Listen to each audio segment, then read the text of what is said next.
السلام علیکم ورحمۃ اللہ وبرکاتہ۔ قال اللہ تبارک و تعالی فی القرآن المجید والفرقان الحمید والبرہان العظیم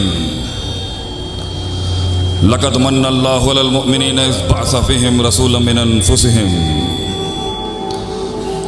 یتلو علیہم آیاتہ ویزکیہم ویعلمہم الکتاب والحکمہ۔ اے انسان، اگر تیرے اوپر احسانوں میں سے سب سے بڑا احسان ہم نے کیا ہے، احسانوں میں سے سب سے عظیم ترین احسان اگر تجھ پہ کیا ہے، مننا لام اور قد قسم کے محل میں ہوتا ہے، ہم قسمن کہتے ہیں اگر تجھ پر کوئی احسان ہم نے کیا ہے، ہم قسمن کہتے ہیں کہ اگر تجھ پر ہم نے کوئی احسان کیا ہے، اگرچہ فبأي آلاء ربكما تكذبان کھڑی ہے اپنے محل میں، لیکن اگر ہم نے تجھ پر کوئی احسان کیا ہے تو وہ یہ ہے کہ ہم نے تجھے تیری عقل کے حوالے نہیں کیا۔ جب قوموں نے اللہ سے تعلق کو چھوڑ کے کسی غیر کو اپنایا ہے، اس وقت لازم تھا اس زمین پر کہ اللہ اپنا ایک بندہ بھیجتا اور وہ آ کے اس تعلق کو توڑتا جو مخلوق کے ساتھ قائم کیا ہوا انسان نے، اور وہ اس تعلق کو اللہ کے ساتھ پھر جوڑتا۔ وہ ان کی نفسیات پر دن رات کام کرتا، وہ پتھر کھاتا، ان کے ظلم و ستم سہتا، قوم کی بدماشیاں تکبر اور اناد کے سامنے توحید کا دیا جلاتا اور اس وحدانیت کو قائم کراتا، ان کے دلوں کو آسمانوں پر لے کے جاتا، اور قوم پھر گمراہیوں پہ چلی جاتی، اور پھر اللہ ایک نبی بھیجتا۔ لقد ارسلنا الی قومہ، لقد ارسلنا نوحا الی قومہ، ہم نے نوح کو بھیجا اس کی قوم کی طرف۔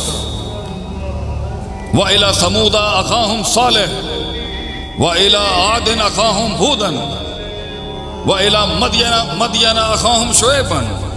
ہر بستی، ہر قریے کے اوپر اللہ کے ایمبیسڈرز، اللہ کے پیغمبروں نے دل اور آسمان کے تعلق کو قائم کرنے کی کوشش کی ہے، اور ہر بیچ کے وسیلے کو کاٹا ہے، ہر بیچ میں جتنے بھی انٹرمیڈیٹریز ہیں اس کو کاٹا ہے، ڈائریکٹ اللہ کے ساتھ تعلق جوڑا ہے، اور جب انبیاء اس دنیا سے جاتے وہ تعلق پھر ٹوٹ جاتا اور لوگ اپنی دکانیں چمکانے کے لیے آ جاتے، کیونکہ اللہ میں نقص تو پیدا کیا نہیں جا سکتا تھا۔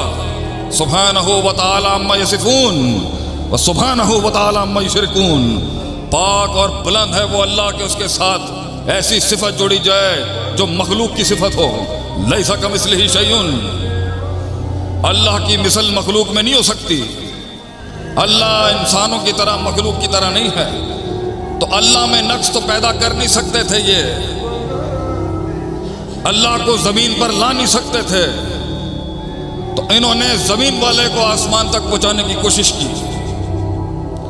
انہوں نے شرک کے وہ باپ قائم کیے، اپنی سرداریاں، اپنی حکومتیں، اپنی پیری اور اپنی 2 روپے کی بنانے کے لیے انہوں نے مخلوق کو وہ درجہ دے دیا جو انسان کا نہیں، جو انسان اور اس مخلوق کا تھا نہیں، کیونکہ اس سے منجن بکتا ہے، ڈر کے اوپر کھڑی ہوتی ہے یہ فیکٹری شرک کی، ڈر پہ شرک کی فیکٹری کھڑی ہوتی ہے، باطل ما فوق الفطرت امیدوں پر کھڑی ہوتی ہے فیکٹری شرک کی،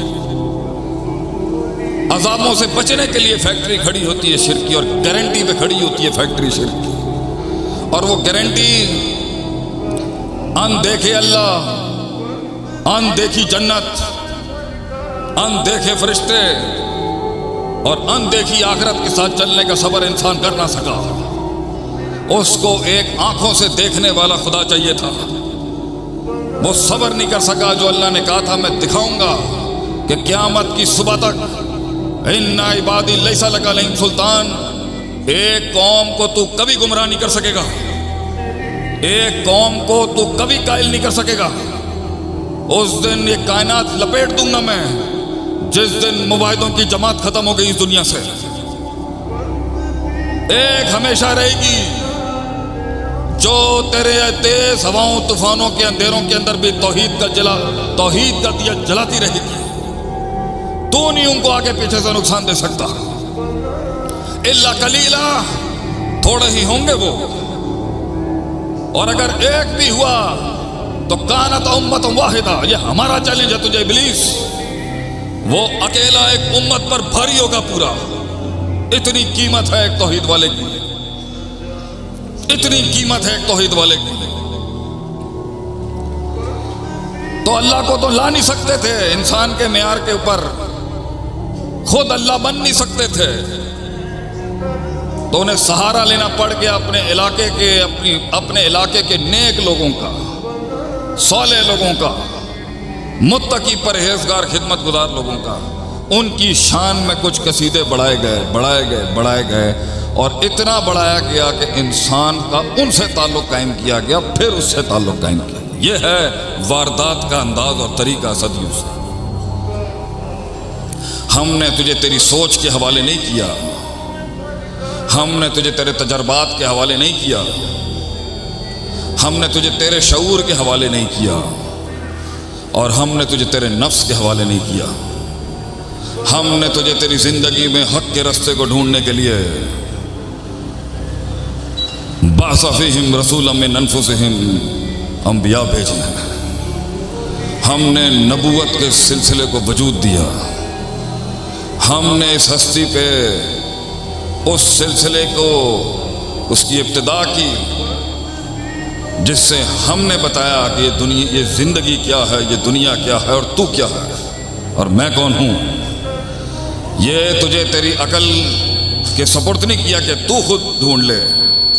تو اپنی حساب کتاب اور ریاضی استعمال کر لے، اپنی ترکیب اور تدبیریں کر لے جاننے کے لیے کہ کیا ہے یہ زندگی اور کیوں ہے یہ زندگی.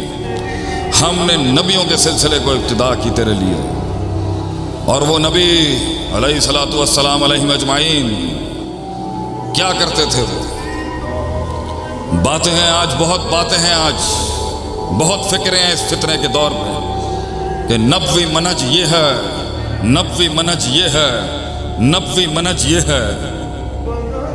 قرآن دیتا ہے نبیوں کے مشن کی منہج، یہ اصل بنیاد. یتلو علیہم آیاتہ، ان سب نبیوں نے اپنے دور کے اندر اللہ کی کلام کی تلاوت کی ہے. دوسرا وَيُزَكِّيهِمْ، نفس کا تزکیہ کرایا ان انبیاء نے. وَيُعَلِّمُهُمُ الْكِتَابَ، علم کی مسندیں قائم کی انہوں نے، تعلیم کے ادوار شروع کیے انہوں نے، علم پڑھایا انہوں نے. وَالْحِكْمَةَ، اور اپنے علم کو استعمال کرنے کی طاقت اور فن سکھایا ہے کہ اس علم کو کس طرح بانٹنا ہے لوگوں میں. نبوت کا اصل مشن لوگوں کا تزکیہ ہے. سب سے پہلے قوموں کے اندر کی بیماریوں کو صاف کیا انہوں نے. آ کے امراض القلوب اور اوہان القلوب جو ہیں ان کے دلوں کے اوپر انہوں نے علم کی روشنیاں ڈالی ہیں. تعلق قائم کرایا ہے جو غیر اللہ کے نام پہ قائم کیا گیا ہے صدیوں سے.